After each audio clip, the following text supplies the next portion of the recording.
viver em comunhão com meus irmãos, com meus irmãos. Ó, quão bom e quão suave viver em comunhão com meus irmãos. E a casa está cheia da sua glória. É muita bênção, tem muita vitória. A hipocrisia ficou lá fora e a falsidade mandamos embora. É muita festa aqui na casa do Senhor. Ó quão bom e quão suave viver em comunhão com meus irmãos, com meus irmãos. Ó quão bom e quão suave viver em comunhão com meus irmãos. E a casa está cheia da sua glória. É muita bênção, tem muita vitória. A hipocrisia ficou lá fora e a falsidade mandamos embora. É muita festa aqui na casa do Senhor. É a casa está cheia da sua glória. É muita bênção, tem muita vitória. A hipocrisia ficou lá fora e a falsidade mandamos embora. É muita festa aqui na casa do Senhor.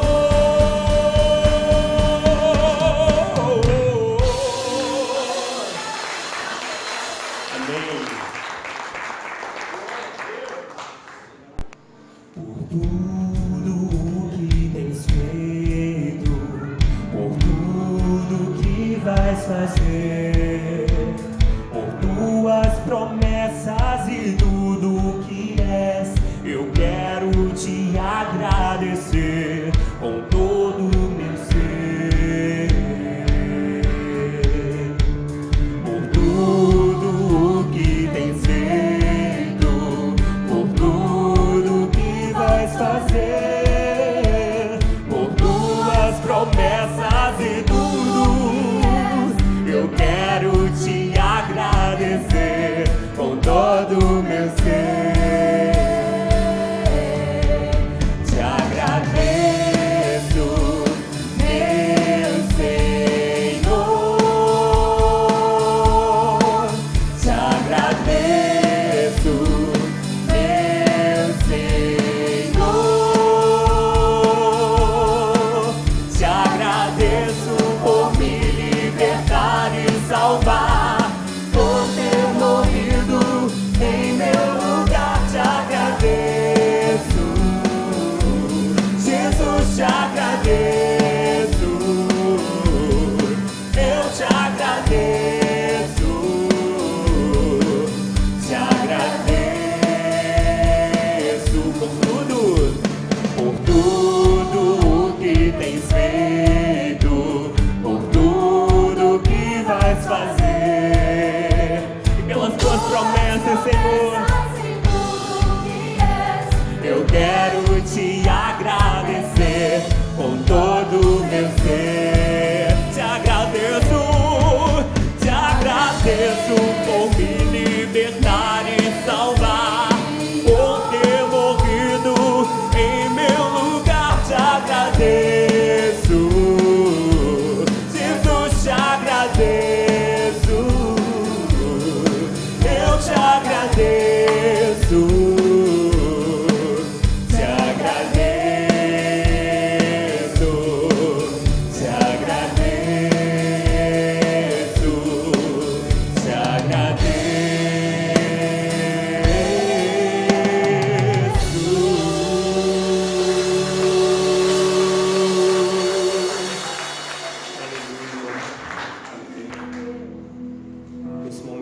Pedir ao Senhor que sonde o nosso coração. E se possível você enxergue algo que não vem do Senhor, peça ao Senhor para eliminar da sua vida. O Senhor tem poder para transformar. O amor do Senhor quebra cadeias.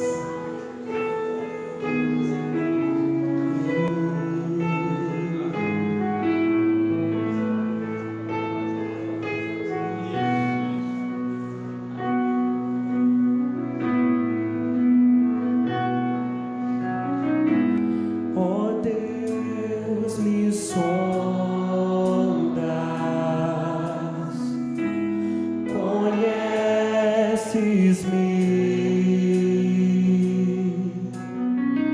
mesmo quando falho, eu sei, me amas, estás presente a me cercar, e em todo o tempo eu sei, o Senhor me ama, me ama. Prostro-me diante da cruz, vejo o sangue de Jesus. Nunca houve amor assim. Sobre a morte já venceu, sua glória ao céu encheu, nada irá me separar. Tu és meu guia, meu protetor, tua mão me firma, eu sei, me amas, eu sei, me amas. Prostro-me diante da cruz, vejo o sangue de Jesus. Nunca houve amor assim. Sobre a morte já venceu, sua glória ao céu encheu, nada irá me separar. O véu rasgou, o caminho abriu, tudo consumado está. O véu rasgou, e o caminho ele abriu. Você pode passar, tudo consumado está. E quando tudo se acabar, estarei seguro, pois sei, me amas. E quando tudo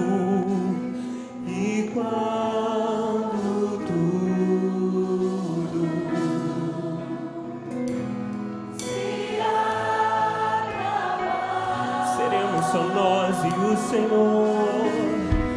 Estarei seguro, Em tuas asas estaremos, pois sei, me amas. Sim, eu sei, me amas. Prostro-me diante da cruz, vejo o sangue de Jesus. Não há, você pode procurar. Não há ninguém como o Senhor. Nada irá me separar. Prostro-me, declare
Primeira Epístola de Paulo aos Coríntios, capítulo 11.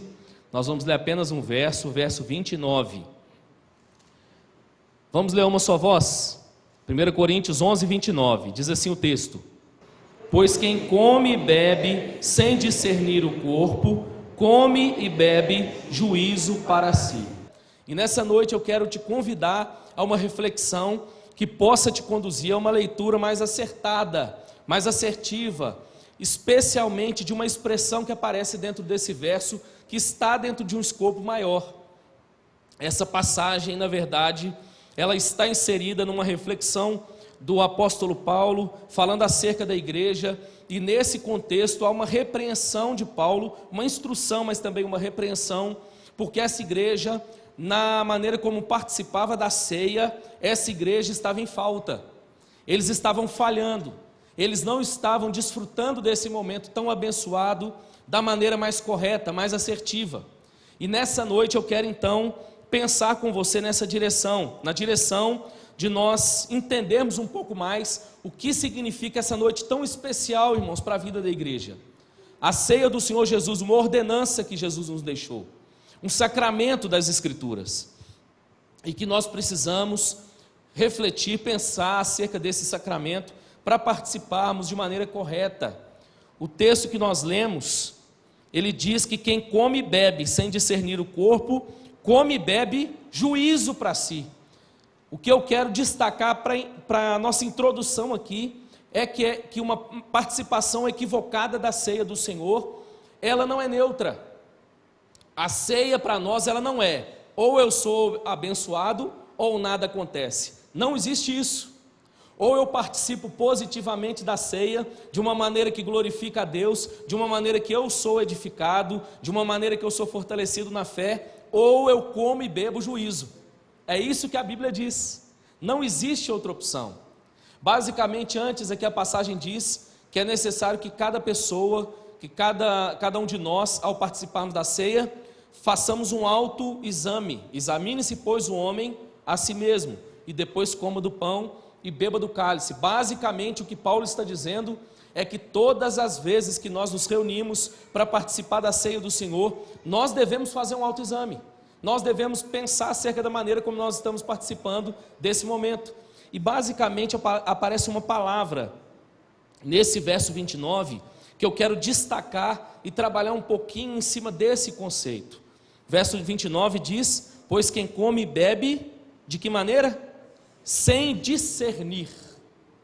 É claro que eu não vou entrar aqui para falar qual é a palavra do grego e tudo mais, mas a palavra aqui é bem traduzida para essa ideia de discernimento.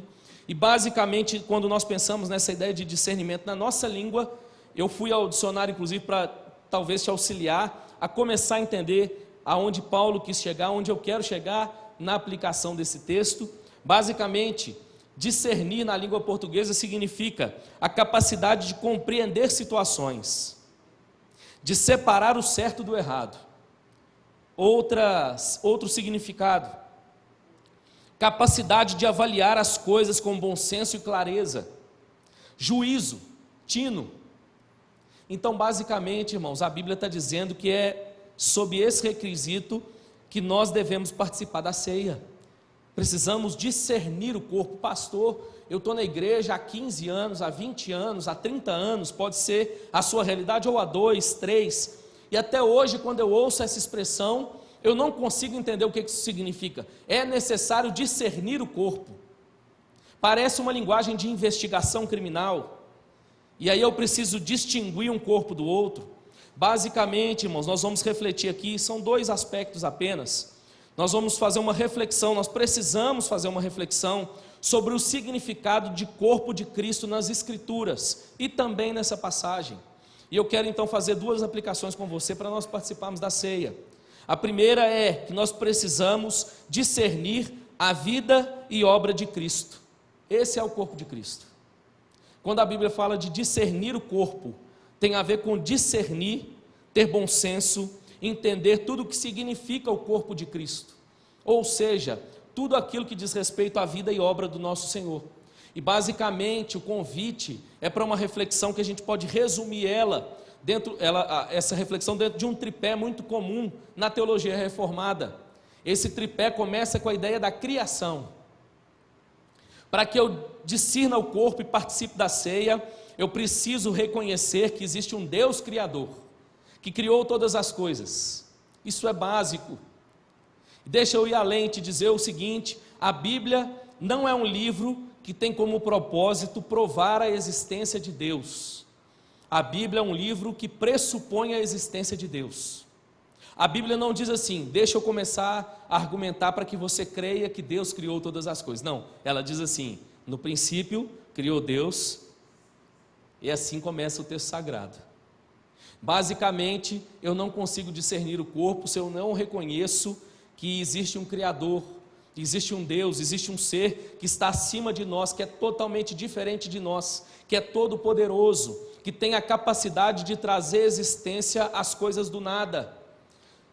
Tomás de Aquino trabalhou com as provas da existência de Deus. Eu prefiro trabalhar com evidências. E de fato, aquela argumentação de Tomás de Aquino ela é muito boa. Quando a gente olha para a realidade da criação, e o apóstolo Paulo vai falar disso em Romanos 1, nós olhamos para a realidade da criação, ela aponta para um ser superior.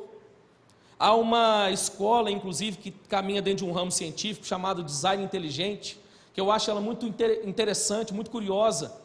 E basicamente o que essa escola afirma é o seguinte: que existem algumas coisas que naturalmente, quando nós olhamos para elas, nós reconhecemos a necessidade de um ser racional que traga essas coisas à existência. O smartphone não veio à existência do nada. Entende a lógica? O smartphone pressupõe inteligência. O smartphone pressupõe raciocínio. O smartphone pressupõe criatividade. Da mesma forma, irmãos, quando nós olhamos para a complexidade do ser humano e do universo que foi criado, o que a Bíblia diz é que o universo aponta para a existência de Deus. És indesculpável, ó homem, porque Deus se revela por meio das coisas que foram criadas. Ok, pastor, eu já reconheço. Eu não sou desses que desconfia da criação. Eu creio que existe um Deus soberano. A gente caminha para o segundo ponto desse tripé, que é o conceito de queda. Basicamente, a cultura reconhece a queda parcialmente. Você vai encontrar com alguém que de repente não tem um contato, não lida com a realidade da Bíblia no dia a dia, e ele vai te dizer o seguinte: esse mundo está violento. Ele está reconhecendo parcialmente a natureza da queda. Você vai na rede social e vai ouvir a pessoa escrever algo do tipo assim: não confio no ser humano. Ele está revelando um conhecimento parcial da queda. Em geral, as pessoas têm a capacidade de perceber os efeitos da queda no outro, mas uma dificuldade muito grande de reconhecê-lo em si mesmo. E basicamente o que a Bíblia diz é que o homem pecou, e que quando o homem pecou lá no Gênesis, toda a raça humana foi condenada. Adão e Eva de fato viviam pelados no jardim, viu? E a Bíblia diz que eles estavam nus e não se envergonhavam. É interessante observar essa realidade, porque o homem criado no jardim, ele vivia numa liberdade plena, absoluta. Ele tinha inclusive a liberdade de pecar, e assim ele fez. Quando Adão e Eva escolhem cozer folhas de figueira para se cobrir, a gente tende a olhar e pensar: está vendo, foi o sexo que foi o problema lá no Éden. Mas não é isso que a Bíblia diz. O fruto proibido não era a relação sexual. Adão e Eva, quando foram criados por Deus, foram criados potencialmente para viverem uma vida de casal plena. Digo a vocês que se teve um casal que desfrutou de vida conjugal por excelência, foi Adão e Eva. Imagina, irmãos, vida conjugal sem queda. Não há desentendimento, não há inversão de papéis. Imagina que coisa bonita. Mas eles entenderam que eles haviam condenado a raça humana, e essa condenação se revelava pelo órgão sexual, que simbolizava a reprodução. Ou seja, toda a minha descendência agora nascerá em vergonha. E basicamente o que a gente reconhece é que nós somos plenamente pecadores. O que a Bíblia diz é que o ser humano foi completamente contaminado pelo pecado. Se há algo bom em nós, não é pelo nosso potencial de realizar o que é bom, mas porque Deus conserva certa medida de graça, até mesmo sobre aqueles que não reconhecem essas obras. Então Deus ele ainda preserva, Ele permite que um homem seja um bom pai de família, mesmo que ele não conheça as Escrituras. que uma mulher seja uma boa esposa, mesmo que ela não conheça a Bíblia. E assim, irmãos, nós vivemos num mundo que é maculado pela queda, mas que ainda conserva algum indício dessa graça em todos os seres humanos. Mas, irmãos, nós somos potencialmente os piores seres que a gente pode imaginar. Temos potencial, irmãos, para as maiores atrocidades. Essa é a nossa realidade. Quando nós chegamos diante da ceia, não tem como a gente participar desse momento sem olhar para nós e reconhecer quem nós somos. O quanto, irmãos, nós somos pecadores. O quanto nós ainda, inclusive nós que conhecemos a palavra de Deus, ainda vivemos sobre a influência dessa natureza pecaminosa. Lutamos, essa é a realidade do cristão, mas ela ainda persiste. E ora ela vence algumas batalhas. O que a Bíblia está dizendo não é que eu não posso participar da ceia porque eu sou pecador, mas eu não posso participar da ceia sem reconhecer que eu sou pecador. Essa é a ideia. Mas existe ainda uma terceira parte desse tripé, que é o conceito de redenção. A Bíblia diz que, na verdade, o mundo agora, ele caminha a passos largos para a condenação, para o caos. Se você olha para a realidade em todas as esferas, olhe para a natureza, o nosso mundo caminha para o caos. Olha para o contexto social, para os relacionamentos humanos, nosso mundo caminha para o caos. Olha para a realidade espinhada do nosso planeta, a humanidade caminha para o caos. Mas no meio dessa caminhada para o caos a passos largos, Deus escolhe se mover na direção do homem novamente. E o movimento de Deus na direção do homem é um movimento de graça. Deus está, na verdade, redimindo não só o homem, mas todas as coisas. Discernir o corpo é reconhecer que Deus está atuando na história. Discernir o corpo é reconhecer que o nosso Deus está trabalhando em todas as coisas. Discernir o corpo é reconhecer isso, irmãos. É perceber que no meio da realidade do caos do pecado, é possível ter esperança, porque existe um Deus que escolheu amar, um Deus que escolheu transformar, um Deus que escolheu perdoar, um Deus que escolheu manifestar a sua graça, e agora não depende mais dos homens, depende exclusivamente de Deus que quis amar. É tão bonito isso, irmãos. Em geral, alguns cristãos até reconhecem a redenção, mas eles limitam a sua leitura da redenção a uma vida futura. Olha, Cristo morreu para me perdoar, para eu poder morar no céu. Deixa eu te dizer uma coisa, muito mais do que isso. Cristo morreu para que você tenha vida abundante aqui na terra. Cristo morreu para que novos céus e nova terra desçam do céu, a nova Jerusalém do Senhor. A esperança cristã, ela não se limita àquilo que vai vir, ela também tem a ver com aquilo que está acontecendo. Conversava com um irmão na semana passada, falando um pouco sobre isso, e lembrando para ele, que biblicamente o nosso entendimento sabe essa ocupação, que talvez em algum momento na sua caminhada, você olhou para o que você faz, e pensou o seguinte: qual é o propósito disso? Se na eternidade eu não vou fazer nada disso, eu estou perdendo meu tempo dedicando a essas coisas. Na verdade, o que nós reconhecemos é que Deus está atuando em todas as coisas, e todo o trabalho humano, quando ele é de uma maneira que glorifica a Deus, na verdade faz parte daquilo que Deus está preparando para a eternidade. É por isso que um cristão, ele deve ver a vida com outros olhos. Quando eu olho para a ceia, irmãos, eu me envergonho de quem eu sou, e eu reconheço que eu sou indigno, mas só existe uma maneira de eu não comer esse pão e o cálice indignamente. Essa maneira é reconhecendo a redenção em Cristo Jesus, o nosso Salvador, que nos ama, que escolheu nos amar, que escolheu morrer por nós. Amém, meu irmão? Graças a Deus por isso, não é verdade? Mas existe um segundo aspecto que eu quero pensar com você nessa noite. Aliás, guarda essa frase aí. Se você não entendeu isso tudo que eu falei, pastor, o que o senhor quis dizer? Deixa eu resumir em poucas palavras, tomando um exemplo de um homem que era tão simples, tão direto, tão profundo, e que foi tão abençoador na vida da igreja Betel durante muitos anos, Dr. Enéas Cabral. Lembro dele pregando aqui certa vez, e dizendo o seguinte: Cristo não morreu para melhorar a sua vida, meu irmão. Ele não quer melhorar a vida de ninguém, Ele quer fazer tudo novo.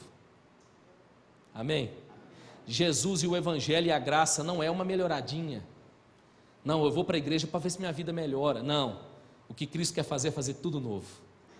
Eis que faço novas todas as coisas. Aquele que está em Cristo é nova criatura, as coisas velhas já se passaram, já não existem mais. Eis que tudo se faz novo. Em segundo lugar, nós precisamos discernir também a natureza e propósitos da igreja. Isso também é discernir o corpo. Pastor, o senhor entende que está em pé de igualdade? Entendo não, irmãos. Entendo que o primeiro sentido dessa passagem é remetendo à vida e obra de Cristo. Mas eu não consigo dissociar esse segundo entendimento. O próprio apóstolo Paulo, no capítulo seguinte, você não precisa abrir, no verso 27 do capítulo 12, vai dizer o seguinte: ora, vós sois corpo de Cristo, e individualmente membros desse corpo. O que eu estou querendo dizer, de maneira muito objetiva e breve, é que Deus não tem um plano alternativo. O seu propósito, irmãos, é estabelecer o reino e restaurar todas as coisas através, sabe de quem? Da igreja. Deus não tem um plano B. Discernir o corpo é reconhecer a natureza da igreja de Cristo. Discernir o corpo, meu irmão, é discernir o propósito da igreja de Cristo. Não existe outra forma. Deus não pensou num plano B. Ele não está arrependido de ter escolhido realizar todas as coisas pela igreja. Talvez alguns ajuntamentos que recebem nome de igreja vão descobrir no último dia que na verdade foram perda de tempo. Mas a sua igreja santa, genuína, irmãos, ela continua avançando e as portas do inferno continuam não prevalecendo contra ela. Jesus não tem um plano B. Jesus não falou assim, eu vou tentar ver se as portas do inferno não prevalecem. Não, irmãos, ele falou de maneira muito clara para Pedro: eu edificarei a minha igreja e as portas do inferno não prevalecerão contra ela.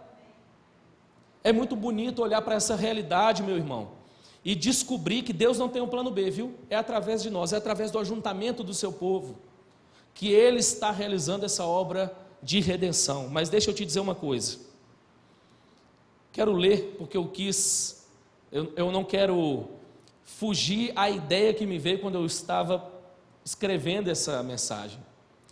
E eu escrevi um parágrafo, presta atenção nisso. Assim como em tudo, um cristão é identificado pelo viver pela fé. Permanecer na igreja de Cristo é um ato de fé. Não estamos aqui porque a vemos hoje em sua perfeição e glória, mas porque cremos que Deus a está conduzindo a este propósito, e Ele é fiel para cumprir seus intentos. Amém? Viver na igreja, meu irmão, é um ato de fé. Nós precisamos de olhos que não sejam incrédulos. Um incrédulo, quando ele chega na igreja, ele consegue olhar para Euni e ver os defeitos da Euni. O incrédulo, quando ele chega na igreja, ele olha para o pastor e o que destaca para ele são os defeitos do pastor, porque ele não consegue acreditar nessa obra que Deus está fazendo, ele não consegue ter olhos curados pela graça, ele não consegue reconhecer o que Deus está fazendo. Não estou aqui, irmãos, vendendo uma igreja onde os defeitos não possam ser expostos e tratados. A verdadeira e genuína igreja de Jesus, ela não tem receio de fazer isso, por uma razão muito simples, porque nós vivemos em amor. Se nós vivemos em amor, quando alguém chega em amor para dizer, olha, você errou nisso, nós entendemos que Ele quer o nosso bem, Ele quer que a gente caminhe melhor do que o que a gente caminhou até então isso nos alegra, isso nos motiva. Vivemos dias onde as pessoas têm abandonado a igreja de Cristo. O número de desigrejados tem crescido assustadoramente. E deixa eu te afirmar, meu irmão, desculpe se essa frase for dura para você, não estou dizendo que todas as pessoas estão encerradas na mesma razão. Existem pessoas que estão fora da igreja porque estão fracas e reconhecem isso. Quando são visitadas por um crente, elas dizem, olha, ore por mim, eu preciso voltar, eu estou fraco na fé. Irmãos, e essas pessoas nós temos que tratar com muito amor, aliás, todas elas, sempre, irmãos, com amor. Mas eu não posso escapar uma afirmativa, viu? E eu quero fazer sem medo de errar nessa noite. Baseado nessas declarações que eu fiz até agora, eu quero afirmar veementemente, irmãos, que ser um desigrejado é ser um incrédulo. O que faz alguém não conseguir congregar numa comunidade é o fato dele não crer que essa comunidade, apesar da sua imperfeição, é o corpo de Cristo. Me desculpe se isso te incomoda. Meu irmão, olhe para a igreja de Jesus. Olhe para o ajuntamento do povo de Deus, reconheça que nós temos muito a melhorar, mas creia naquilo que Deus já fez, naquilo que Ele está fazendo e naquilo que Ele fará em nome de Jesus. Pastor, eu soube de tantos casos, pastor. Tem casal que está frequentando a igreja e está vivendo em adultério. Meu irmão, você não sabe nem metade do que eu sei. Se eu te contar os casos que eu tenho acompanhado de 2 anos para cá, irmãos, a quantidade de casamentos, inclusive, que se desfizeram, não me alegro com nenhum deles, eu choro por causa desses casais que se desfizeram. Isso para mim não é motivo de alegria. Mas sabe por que eu não perco a fé, meu irmão, de que pastorear a igreja de Deus é um privilégio? Não é porque está todo mundo bonitinho aqui não, todo mundo santo, todo mundo sem pecado, todo mundo perfeito, todo mundo demonstrando gratidão absoluta a tudo aquilo que a gente faz por Ele. Não é por isso, é por uma razão muito simples, porque eu creio que o meu Senhor amou a sua igreja, e se Ele ama, quem sou eu para não amar? É porque eu creio que Deus não tem um plano B, é através da igreja que Ele quer realizar os seus propósitos. Então sabe o que eu digo?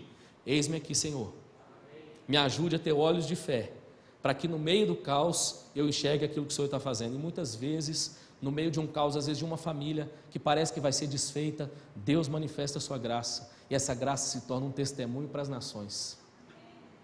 E isso eu tenho visto também.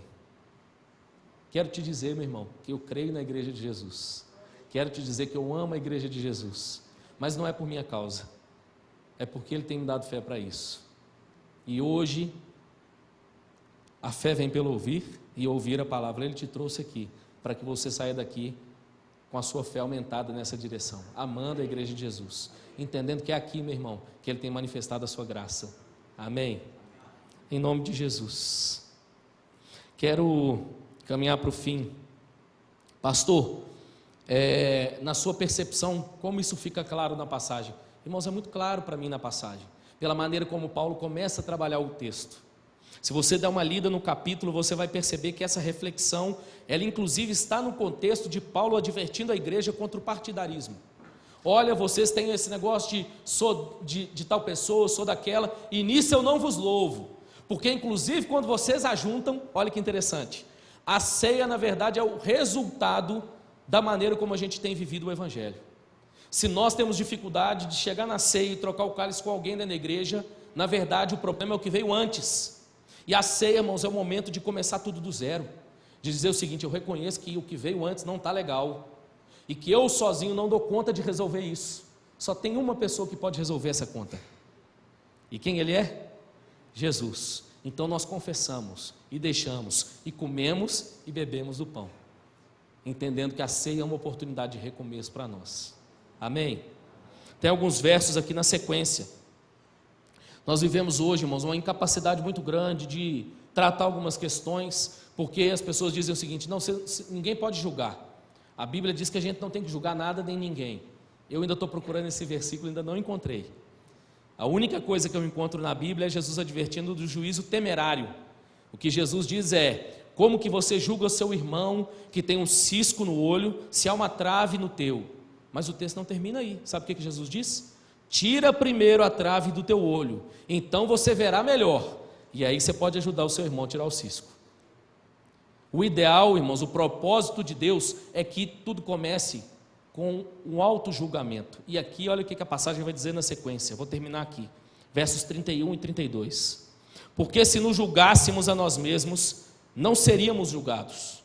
Mas quando julgados, somos disciplinados pelo Senhor, para não sermos condenados com o mundo. Irmãos, olha o que o texto está dizendo. Quando nós nos julgamos, ou seja, quando nós nos examinamos, quando nós discernimos o corpo, e mesmo assim nos achamos em falta, e nós então estamos arrependidos diante do Senhor, o texto está dizendo que nós então somos disciplinados por Ele, e assim nós não somos condenados com o mundo. A ceia, meu irmão, é a oportunidade da gente reconhecer aonde a gente tem falhado e tomar a decisão de viver de outra forma. E eu quero te desafiar a fazer isso nessa noite, em nome de Jesus. Se você tem vivido uma vida de um evangelho de graça barata, você não tem discernido o corpo, meu irmão, lembre do que Cristo fez. Viveu uma vida dupla, frequentando igreja, vendendo de crente para as pessoas, mas dando cano nas pessoas aí fora. Só Deus sabe com quem você conversa e o que conversa no WhatsApp. Só Deus sabe os sites, e você também, que você acessa quando você está sozinho. Deus sabe. E nessa noite eu quero te desafiar a tomar uma decisão em relação a isso. Dizer: Senhor, não quero isso mais para mim. Eu tomo uma decisão de viver uma vida autêntica, um cristianismo autêntico. Eu sei que eu só posso viver dessa forma se for com a tua graça. Em segundo lugar, eu quero desafiar você que talvez tenha vivido com um olhar desconfiado em relação à igreja. Ah, pastor, já me machucaram tanto. Provavelmente você já machucou muita gente também. E talvez isso tenha feito você dar um passo atrás. Eu quero te desafiar, meu irmão, a dar pelo menos mais um passo à frente, amando a igreja do Senhor Jesus, se entregando, viu? De peito aberto, participando da vida comunitária, entendendo, meu irmão, que é aqui que Deus manifesta a sua graça, é através da igreja que Ele está redimindo todas as coisas. Quero orar com você. Você pode ficar de pé no seu lugar? Senhor Deus, nós te exaltamos nessa noite, porque a tua palavra, Senhor, ela é viva, é poderosa. Senhor, um cristão genuíno, mesmo quando é exortado pela tua palavra, ele se alegra, porque ele reconhece que Deus disciplina a quem ele ama. Senhor, se nessa noite o meu irmão se sentiu aquém, Pai, nesse discernimento do corpo, e nessa hora ele reconhece, Pai, que necessita da tua graça em alguma área da sua vida, que o Senhor possa derramar graça sobre ele nessa noite, que o Senhor traga perdão, Pai, para que pela dignidade de Cristo ele possa comer do pão e beber do cálice e sair daqui fortalecido nessa noite, em nome de Jesus. Senhor, se alguém vive vida dupla em alguma área hoje, Senhor, isso o tem envergonhado, Pai, ele tem tido dificuldade de lidar com isso, tem tido dificuldade inclusive de ter comunhão com o Senhor, Pai, o que parece não fazer sentido, porque é aí que nós precisamos recorrer ainda mais ao Senhor. Mas, Senhor, se alguém vive nessa condição, perdoa, Senhor, restaura nessa noite em nome de Jesus. Senhor, se alguém tem vivido com dificuldade de amar a tua igreja, com dificuldade de amar a congregação, o ajuntamento, Pai, se alguém tem tido dificuldade de perceber, Pai, as pessoas olhando dentro da igreja do Senhor e olhando-as com olhares de graça, vendo as virtudes, vendo aquilo que o Senhor já fez na caminhada dessas pessoas, sara esse olhar, Pai, em nome de Jesus. Restaura esse coração.